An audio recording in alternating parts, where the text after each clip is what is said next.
Quero pensar com vocês hoje sobre a vida entre as duas vindas de Cristo. O texto que eu tenho diante de nós é muito desafiador. Marcos capítulo 13, fala sobre o princípio das dores, fala sobre os sinais dos fins. Geralmente é um texto que as pessoas fugiriam ao domingo, mas eu gostaria de encorajar e convidar a igreja para a gente desafiar esse texto, tentar ver o que é que o Senhor tem para nos ensinar. Por isso que eu queria que você permanecesse com a sua Bíblia aberta no texto, olhe mais para o texto do que para mim, e encoraje os irmãos, mais uma vez, quem puder, traga a sua Bíblia de papel, ajuda você a se desconectar e você a ter maior concentração para crescer no seu tempo de estudo da Palavra de Deus. Assim diz o Santo Livro, Marcos capítulo 13, verso 1 até o 13. Ao sair Jesus do templo, disse-lhe um de seus discípulos: Mestre, que pedras, que construções! Mas Jesus lhes disse: Vê essas grandes construções, não ficará pedra sobre pedra que não seja derribada. No Monte das Oliveiras, defronte do templo, achava-se Jesus assentado, quando Pedro, Tiago, João e André lhe perguntaram em particular: Dize-nos quando sucederão estas coisas, e que sinal haverá quando todas elas estiverem para cumprir-se? Então Jesus passou a dizer-lhes: Vede que ninguém vos engane. Muitos virão em meu nome dizendo: Sou eu, e enganarão a muitos. Quando, porém, ouvirdes falar de guerra, rumores de guerra, não vos assustei. É necessário que assim aconteça, mas ainda não será o fim. Porque se levantará nação contra nação, reino contra reino, haverá terremoto em vários lugares e também fomes. Estas coisas são o princípio das dores. Estais vós de sobreaviso, porque vos entregarão aos tribunais e às sinagogas, sereis açoitados e vos farão comparecer à presença de governadores e reis por minha causa, para lhes servir de testemunho. Mas é necessário primeiro que o evangelho seja pregado em todas as nações. Quando, pois, vos levantarem e vos entregarem, não vos preocupeis com o que haveis de dizer, mas o que vos for concedido naquela hora, isso falai, porque não sois vós que falais, mas o Espírito Santo.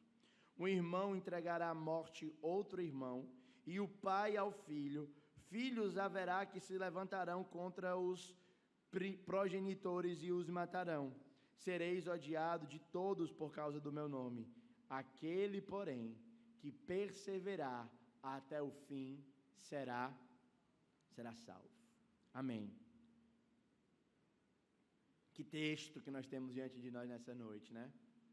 O meu objetivo, eu tenho 3 objetivos ao olhar esse texto com vocês. Primeiro, eu quero que ao término do nosso tempo, as próximas 2h30 que vamos passar juntos, a gente saiba discernir o engano e a gente aprenda a partir da palavra de Deus que o engano e o pânico são marcas dos últimos dias.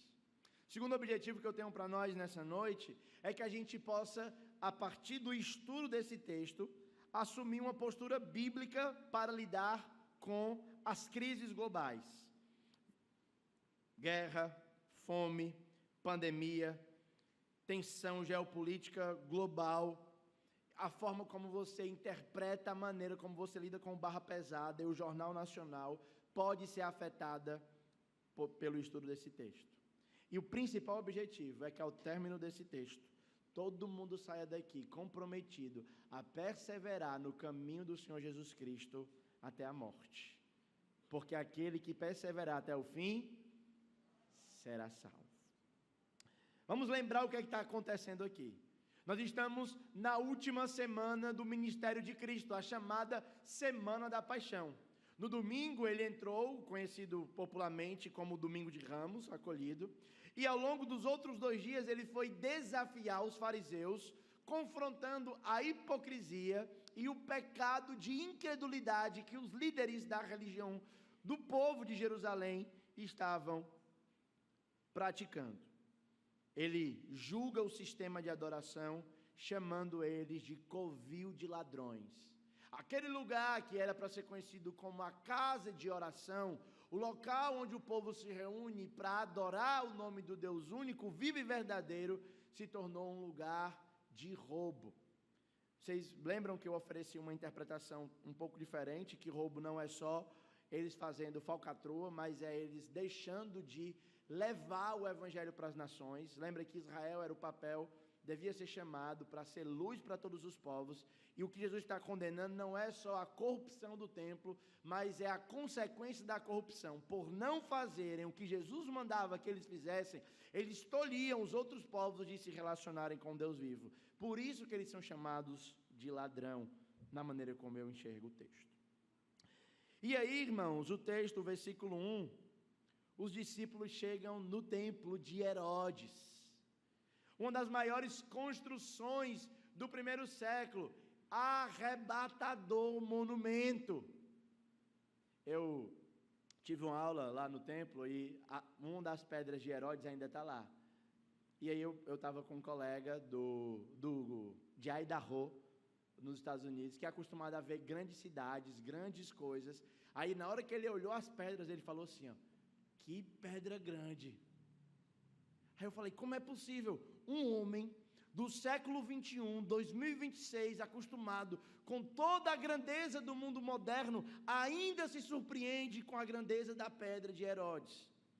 Volta comigo para homens galileus, simples, que não tinham visto tudo o que nós vimos. Ao enxergar o templo de Jerusalém, a grandeza das pedras, o ouro reluzindo no sol, eles ficaram admirados.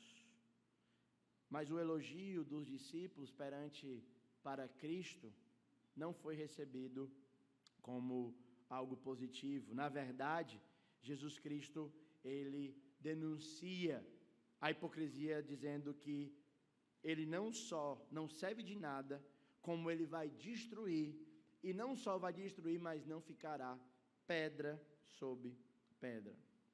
Aqui nós temos uma profecia de um juízo que aconteceu na história.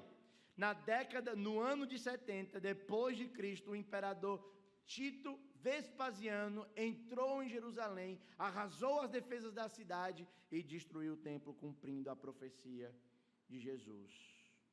O fato histórico é um sinal de que Deus encerrou a antiga adoração centrada no culto e trouxe, por meio da nova aliança, uma nova adoração, onde cordeiros não são mais sacrificados, mas o único cordeiro, definitiva e cabalmente, foi sacrificado. Inclusive, nós vamos, daqui a pouco, celebrar a vitória do cordeiro sobre nós. Depois, Jesus está no Monte das Oliveiras, de frente para o templo. Ele parece que está sentado, olhando. E aí os discípulos mais chegados, eles criaram meio que um grupo individual com Jesus. Ei, Jesus, vem aqui só, porque eu não entendi direito. O senhor está dizendo mesmo que o templo, a coisa mais importante do nosso povo, vai ser destruída? Como é isso? Quando isso vai acontecer? E quais os sinais isso de fato vai acontecer? Você precisa lembrar que nós estamos lidando com o templo. O povo de Israel tinha como o centro da vida o templo. Era ali que Deus falava com o povo, o único lugar onde a presença de Deus se manifestava uma única vez por ano. O lugar mais importante da terra, na cidade mais importante, no país mais importante, para a coisa mais importante, e Jesus está simplesmente dizendo, isso não vai subsistir, isso vai ser destruído, ele não vai ficar pedra sobre pedra. E então ele apresenta os sinais do fim. E à medida então que nós estudamos, eu quero olhar depois desses sinais com vocês, eu tenho um ensino principal nesse texto para vocês. Para atingir os objetivos que nós temos, eu quero que a gente olhe esse texto, aprendendo que a igreja nos últimos dias é chamada a permanecer fiel, testemunhar com poder no Espírito Santo e perseverar até Cristo voltar ou você papocar. Ou morrer, melhor, mais polido, né? Tá bom? Então, permanecer fiel, testemunhar com poder e perseverar até... Eu gosto de papocar, que é rima. Amém? Pode ser papocar? Vocês me dão licença? Amém? Então, guarda aí, ó. Permanecer fiel, testemunhar com o poder do Espírito e permanecer até Jesus voltar, ou você? Amém. Não ficará pedra sobre pedra.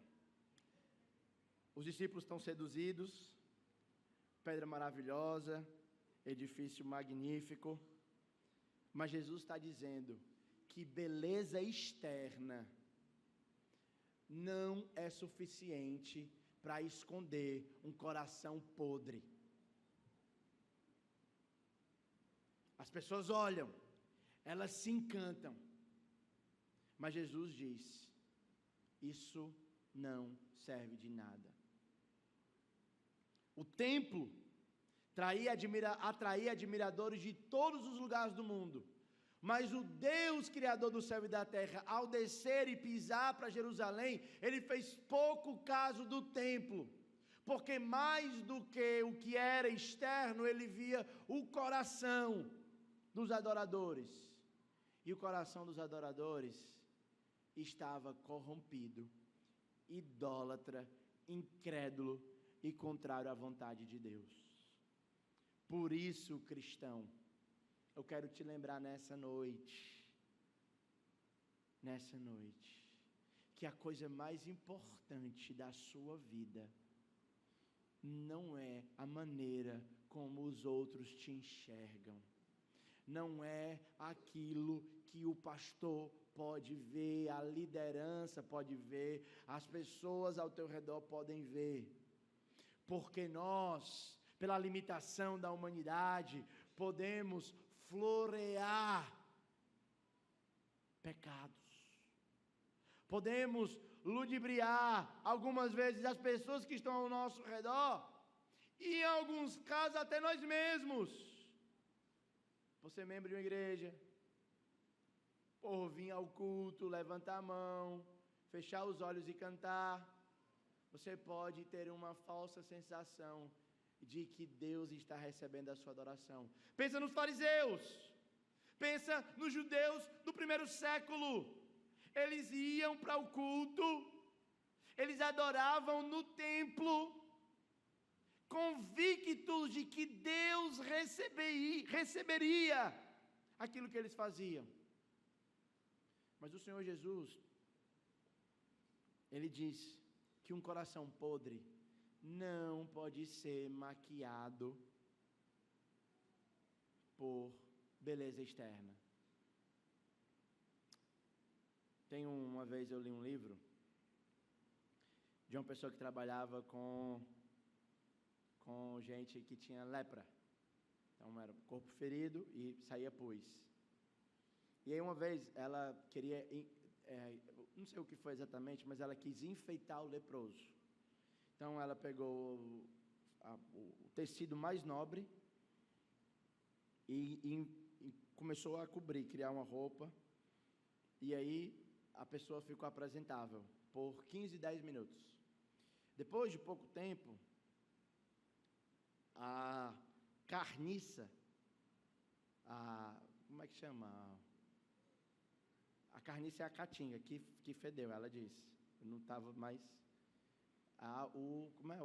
pus, aquela coisa toda, subiu na superfície. E nem o tecido mais nobre foi capaz de esconder a lepra da carne. Por isso, meu irmão, nós estamos aqui hoje, e o pastor Aloíris bom que ele já abriu o caminho aqui para nós, dizendo assim, nós somos uma ingrediente imperfeita, certo? Não tente maquiar as suas imperfeições para Deus.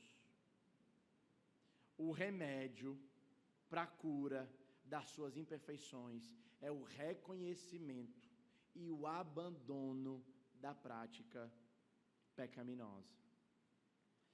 A primeira Bíblia de estudo que eu comprei, eu escolhi pela beleza.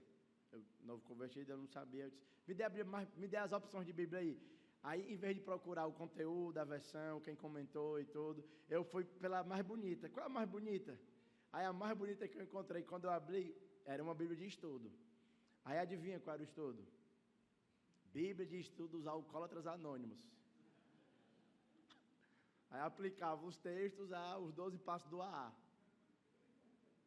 Aí, eu passei um bocado de tempo estudando. Meu Deus, Mas uma lição, nunca me esqueci. Que o primeiro passo para a cura é você reconhecer que é doente. Reconhecer que é doente. Essa talvez é uma das maiores dificuldades de nós como seres humanos. Pensa em toda justificativa humana para o problema do mundo. Sempre é o outro. Né? Você vai para as narrativas mais às esquerdas do espectro político. Qual é o problema? Desigualdade social. Má distribuição de renda, a burguesia tem muito, o proletário tem pouco, a burguesia é escrava. Se tivéssemos uma revolução do proletariado, tivéssemos uma revolução, dessemos todo o dinheiro para o Estado, e o Estado dividisse em partes iguais para todo mundo, acabaria o sofrimento do mundo. Aí você vai para as narrativas mais à direita, o problema é o Estado, imposto é roubo, muita corrupção, eu não quero trabalhar para sustentar quem não quer, e a gente sempre coloca a culpa no outro, sempre coloca a culpa no outro. Se alguém vier dizer para mim assim, pastor, eu estou com problema no meu trabalho, eu aposto R$10 com você, como o problema sempre vai ser ou o chefe ou o colega. Nunca ela vai dizer assim, eu sou o problema. Ninguém nunca sai da igreja e diz assim, ó, ei, eu estou indo para essa igreja aqui, é porque na outra, o pessoal é muito crente, o pessoal ama Jesus, o pessoal quer fazer as coisas direito, o pessoal quer trabalhar na cantina, mas eu não quero. E aí, como eu estava atrapalhando lá, eu vim para cá, para poder atrapalhar um pouquinho aqui, para deixar os irmãos lá caminhar. Você já ouviu alguém dizendo isso? Sempre é o quê? É o alecrim dourado, que nasceu no campo sem ser semeado, que tem razão e está todo mundo errado. Aí você vai... Aqui é 100% das conversas, problema de casamento. Pastor, estou com problema no casamento, vamos conversar, vamos. Diga lá, irmão, o que está acontecendo? Pastor, o problema do casamento é quem? É o marido. E o marido vai dizer, o problema do casamento é quem? É a mulher.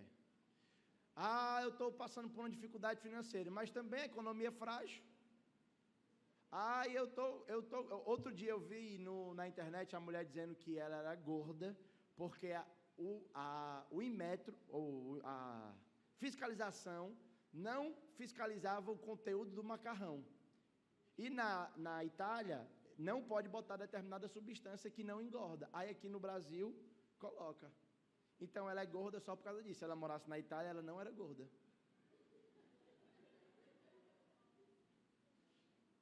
Nunca ninguém diz que a culpa é sua.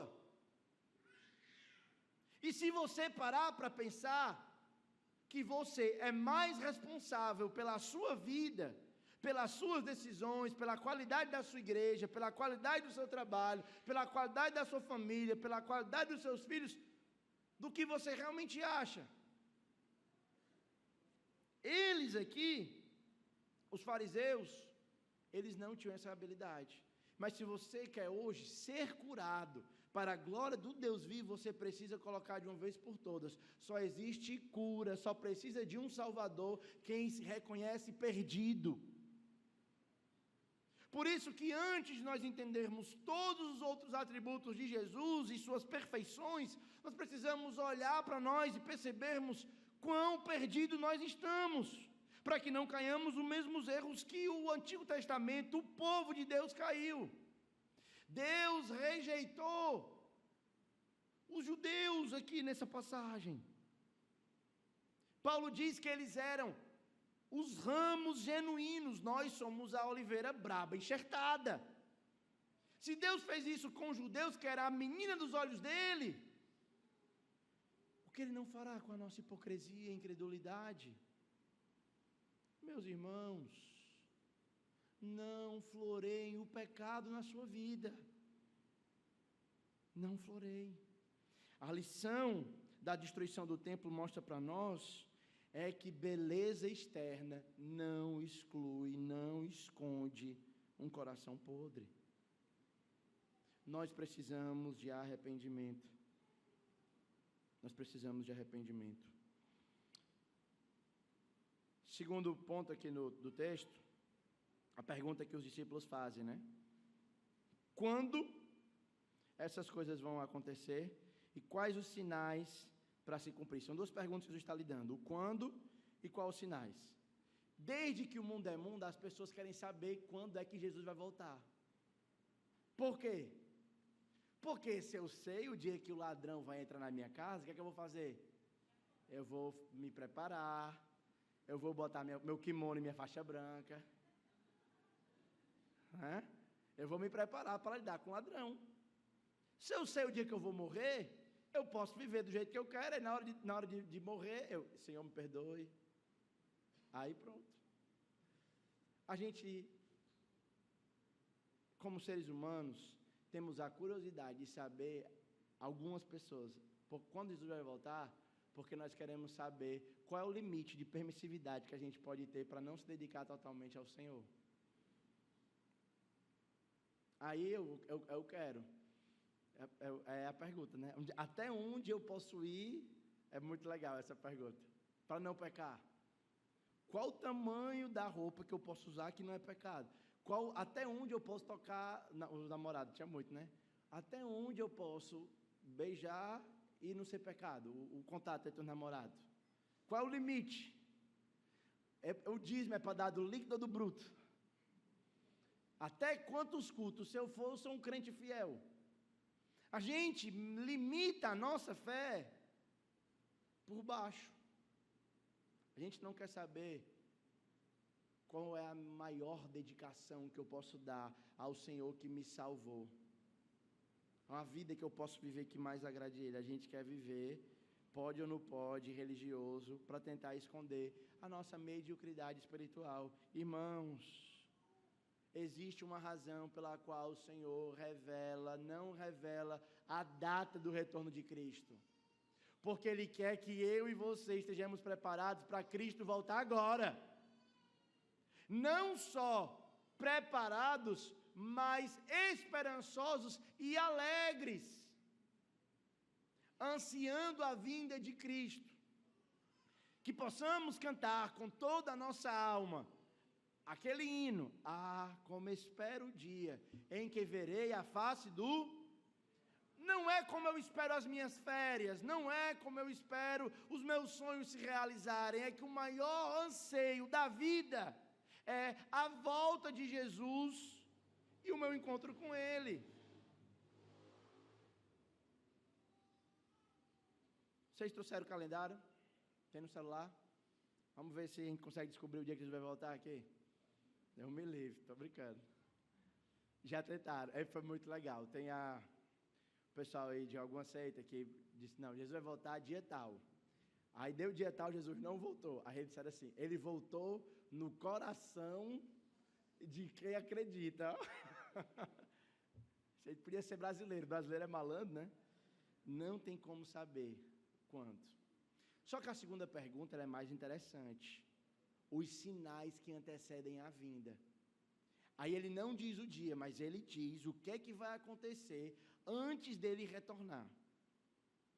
Então a primeira coisa que ele vai falar é sobre o engano religioso. Verso 5 e verso 6. Jesus diz primeiro: veja que ninguém vos engane. Muitos virão em meu nome dizendo: sou eu, e enganarão a muitos. Existe um engano que é marca do final dos dias e vai crescendo, que é o engano a respeito das coisas da fé. Eu acho que eu já contei essa história aqui, mas como tem visitante, eu vou contar de novo. Que foi a história do dia que eu fui para a conferência. O título da conferência era Abuso na Igreja. Aí a palestra era como identificar pastores abusadores. Aí eu dei as crianças para que disse assim, essa eu preciso assistir, que se um dia aparecer, aí eu quero saber como é que a gente vai lidar. Aí o cara começou pregando assim, ó, se você é pastor e veio para essa palestra procurando identificar outros pastores abusadores, outros lobos, eu quero dizer que o primeiro lobo que você precisa proteger a sua igreja é você.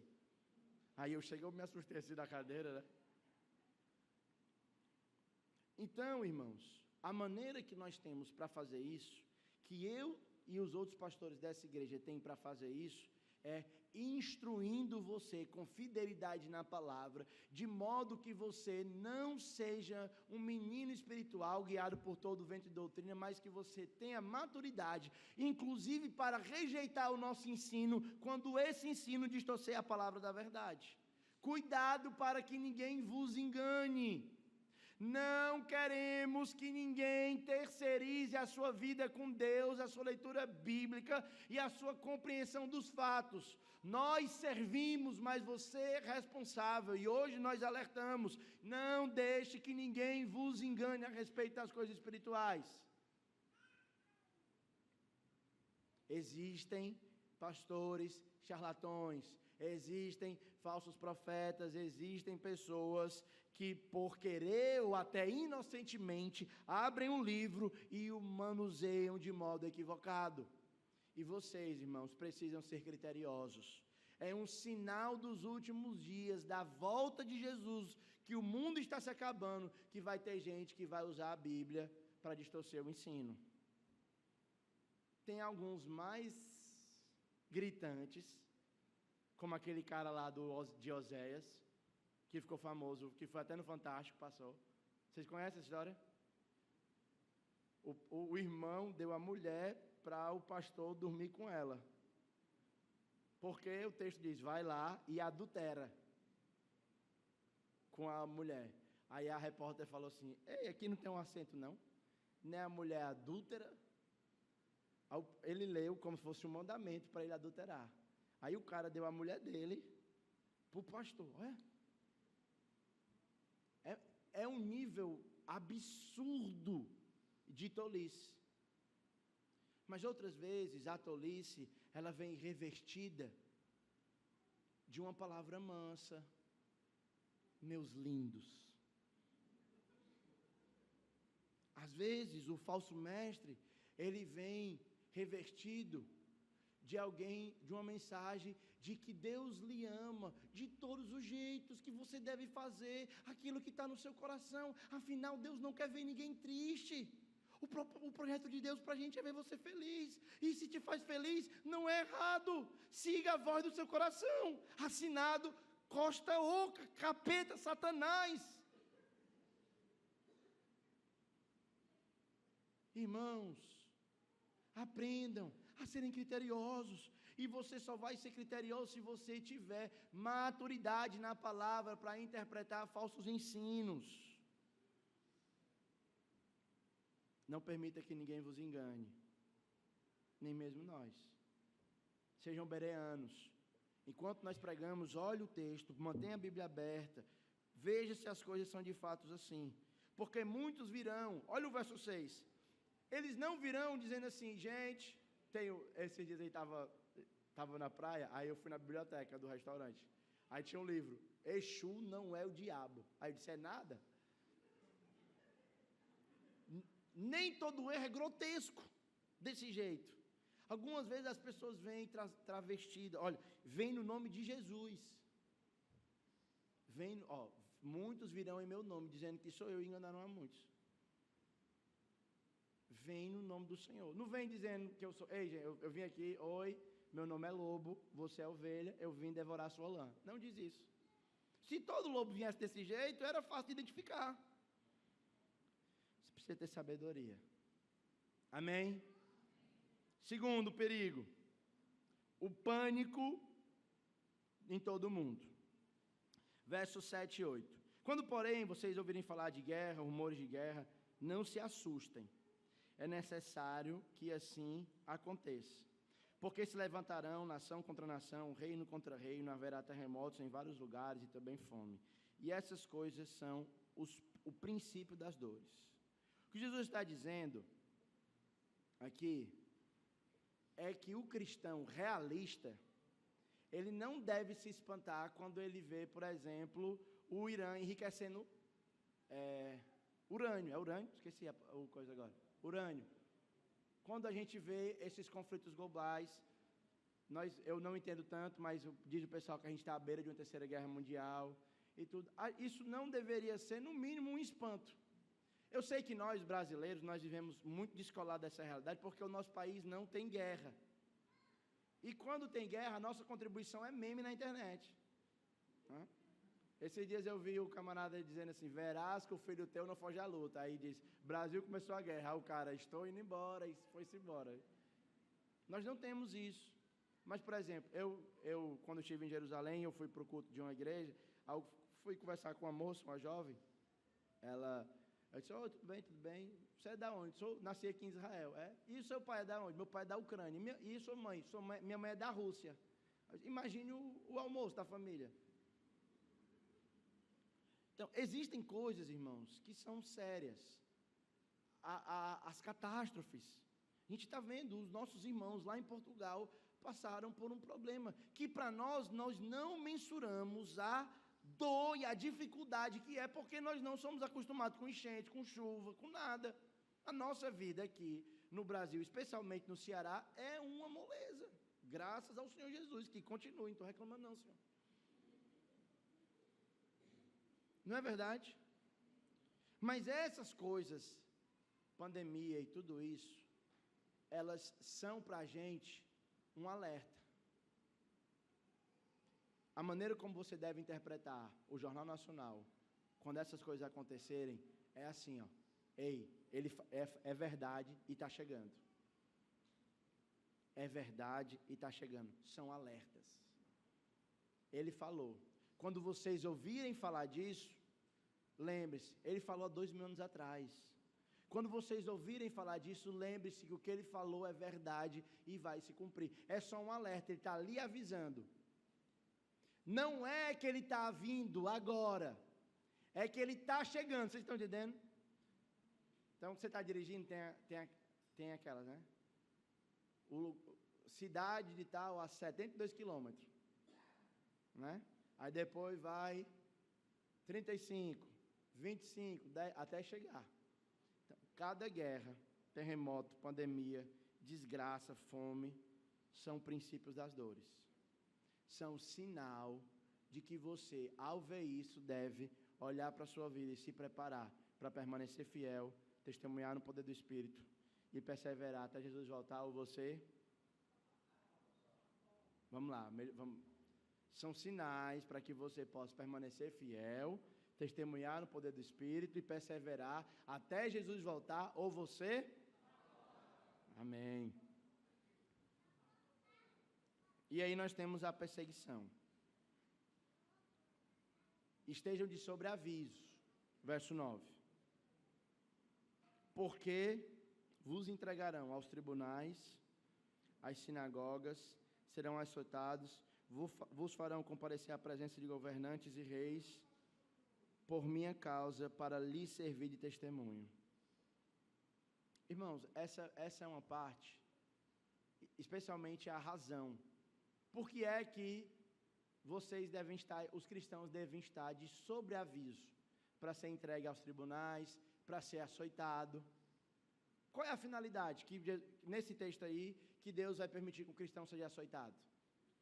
Olha no texto aí. É para fazer o quê? Para servir de testemunha.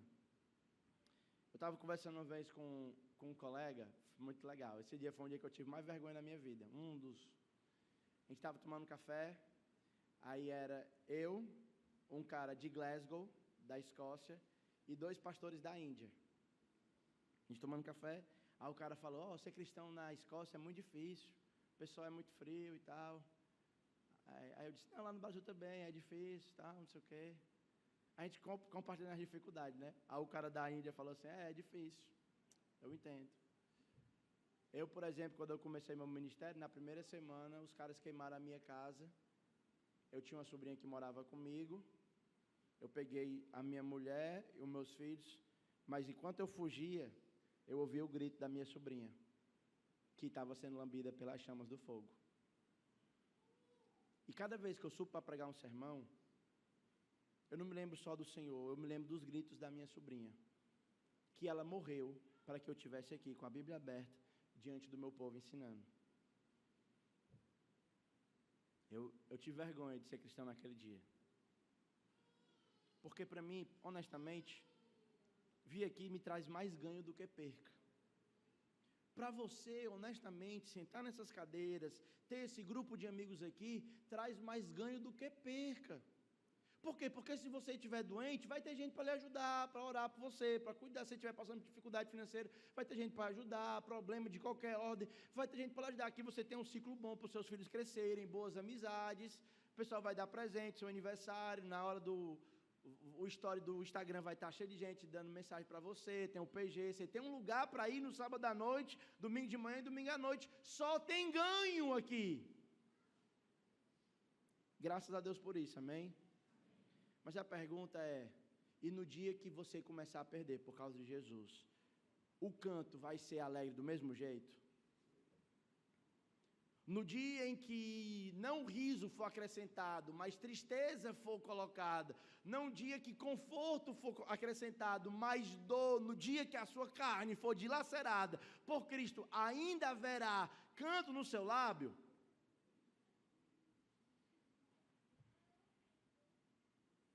Você está disposto a ser preso justamente por causa de Cristo, para servir de testemunho para os outros? Ei, pensa em Paulo, gente. Paulo sai de lá para pregar, ele chega em Filipe. Paulo, cara, 10 anos. Chega em Filipe, na praça, ele começa a pregar. Aí o pessoal, ei, mas tu expulsou o demônio da menina, agora nós estamos lisos. Quebrou o nosso negócio. Mete a pé em Paulo, bota ele na prisão. Eu, irmão, se fosse Paulo naquele dia, eu ia dizer, Senhor, por que é tão difícil as coisas? Paulo, ele faz o que depois de apanhar? E de ser preso injustamente.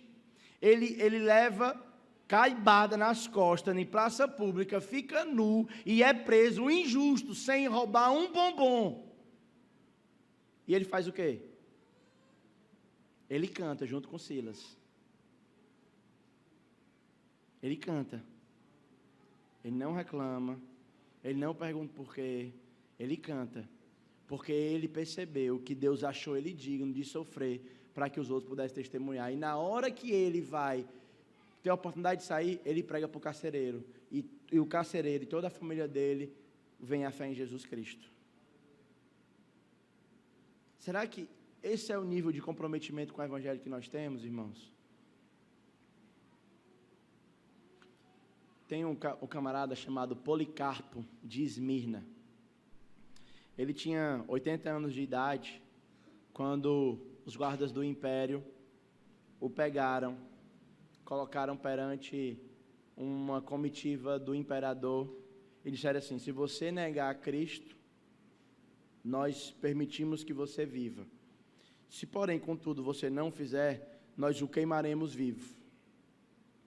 Policarpo respondeu, tenho servido a Jesus há tantos anos, ele nunca me fez mal nenhum, não será agora que eu vou negá-lo. Dizem os historiadores que ele foi colocado na fogueira e ele cantava enquanto a chama do fogo consumia a sua carne. De modo que o executor dele não conseguiu ouvir alguém morrendo com tamanha paz como Policarpo e pediu para que uma flecha fosse encravada no seu coração, porque ele não aguentava mais ouvir um homem queimado cantando. Jesus deseja que nós sejamos testemunhas. Agora, isso é um caso extremo, porque o verso 10 é mais fácil. É necessário, primeiro, que o evangelho seja pregado. Em alguns casos, talvez, eu não sei se isso vai acontecer entre nós, que Deus desse a graça de nós termos, talvez, o que eu vou falar é loucura. Mas e se Deus desse a graça para nós termos enviado da nossa membresia o primeiro mártir da história da Igreja de Cristo? Nós veríamos isso com alegria, com honra ou com pena? Será que eu, como pai, me alegraria mais por minha filha querendo pregar nos muçulmanos, disposta a morrer por Cristo ou por passar por medicina na UFC?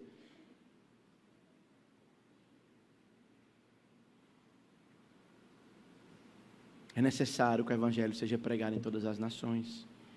Se Jesus vai voltar e a gente crê que isso é real, isso deveria mudar com a nossa forma de enxergar a realidade. Só que aí, irmãos, a gente tem um outro lado da coisa aqui, que é, o evangelho vai ser pregado em todas as nações.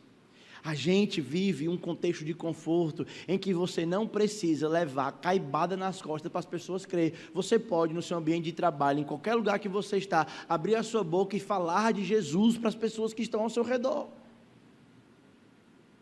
A pergunta é, se nós não fazemos no ar-condicionado e no conforto, faremos no meio do fogo? Irmãos, eu queria encorajar vocês, nós estamos no começo do ano. Não traga pessoas para cá para que a gente evangelize. Pregue o evangelho você mesmo onde você está. Anuncie Cristo para as pessoas. O evangelho precisa ser pregado. E o texto diz que o Espírito Santo é o testemunho. Olha o verso 11. Pois vos levarão e vos entregarão quando não vos preocupeis com o que haveis de dizer, mas o que for concedido naquela hora, isso falai. Porque não são vocês que falam, mas é o Espírito Santo. Mas eu não sei pregar, pastor. Eu não sei falar de Jesus. Sabe. Você sabe. Você vem para cá todo domingo. Se você quiser, a gente pode pedir para os pastores pegar o esboço do sermão, dá para você. Você anota aí 3, 4 coisas. Rapaz, o pastor pregou domingo isso aqui, achei legal, compartilha. Lê a Bíblia, vai pregando, vai falando. Jesus transformou sua vida? Jesus transformou sua vida? Amém? Pode dizer igual o cara, rapaz, eu não sei quem é esse aí não, eu só sei de uma coisa, eu era cego, agora eu vejo. Pronto, é só o que eu sei. O gadareno, lembra do gadareno? Ele estava cheio de demônio, aí Jesus tirou o demônio dele e falou assim, Jesus, deixa eu ir contigo? Aí Jesus disse assim, não, macho, vai para a tua casa e prega para os teus. O cara não teve meia hora de treinamento, ele não foi para uma escola bíblica, ele não foi para um curso de doutrina, ele não leu um livro, ele não assistiu uma aula, ele só tinha sido liberto. Quando Jesus volta para a cidade dele, vem a cidade toda ouvir falar de Jesus, por quê? Ele disse assim, rapaz, eu estava endemoniado, Jesus me libertou. Ele faz isso, ele liberta. Fale para os outros o que Jesus fez na sua vida, o Espírito Santo vai lhe capacitar. Verso 12, e eu caminhando para o final. Um irmão entregará à morte outro irmão, o pai ao filho, haverão quem se levante contra os progenitores e os matarão. Irmãos, o evangelho às vezes requer rupturas familiares. É loucura isso aqui que eu vou dizer, né? Algumas vezes a pessoa vem para a igreja e ela consegue restaurar muitos relacionamentos. Mas outras vezes, o ato dela se comprometer com Jesus envolve quebra de outros relacionamentos. Naquele mesmo culto que eu tive em Jerusalém, conheci um cara de 18 anos, que ele havia crido em Jesus. Naquela semana, os seus pais haviam colocado para fora de casa para morar na rua, só com a roupa do corpo. Um presbítero da igreja pegou ele, aí o pastor falou que ele estava precisando de roupa, ia precisar o pessoal ia ajudar com os custos na casa do irmão que estava cuidando. Para eles era a cor mais normal do mundo. Gente, o fulano aí, fica de pé, fulano. Pronto, fulano aí, o pessoal botou, os pais dele botaram ele para fora de casa, a gente vai cuidar. Aí eu fiquei assim, como é isso aí? Então, no nome de Jesus, ninguém vai precisar ter ruptura familiar aqui, amém? Para servir a Jesus. Se você, irmã, seu marido não é crente, dê um bom testemunho. 1 de Pedro, capítulo 3, verso 7. O bom testemunho da mulher vai ser uma ferramenta de Deus para salvar o marido, Deus pode usar. Meu irmão, se a sua esposa não é crente, ore por ela, continue, caminhe. A gente pode... 1 Coríntios capítulo 7 vai dizer que a gente deve, que depender de vós, tenha paz com todo mundo. Amém? Se você é um jovem na igreja, tem dificuldade com seus pais, não deixar você vir na igreja, também peça sabedoria, procure discipulado e pastoreio para lidar com essa situação. Mas outras rupturas são necessárias.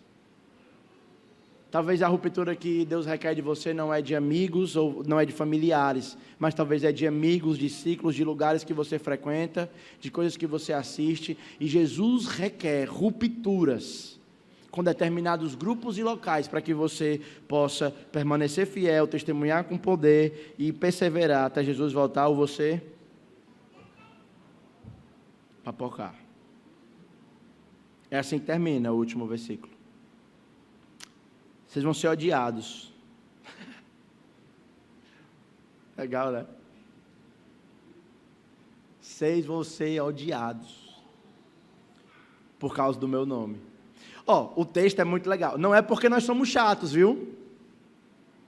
Não é porque a gente faz culto na porta da casa dos outros até 11 horas e fica sendo chato, gritando, não. Não é isso, não. É por causa do nome de Jesus. Entendeu? Porque tem pessoas que é odiado porque ela é chata. Não é por causa de Jesus. Certo? É o preço para pagar o evangelho. Não, é só porque você é mais educado, irmão. Mas alguns vão por causa do nome de Jesus. Esteja preparado para ser rejeitado. Porque aquele que perseverar até o fim, será o que, irmãos? Será salvo. Eu acho lindo essas questões que a gente tem cantado. Eu me lembro da pedra de maior valor, lembra? O cara encontrou a pedra, a joia, aí ele foi lá, vendeu tudo que tinha, porque ele encontrou uma pedra de maior valor.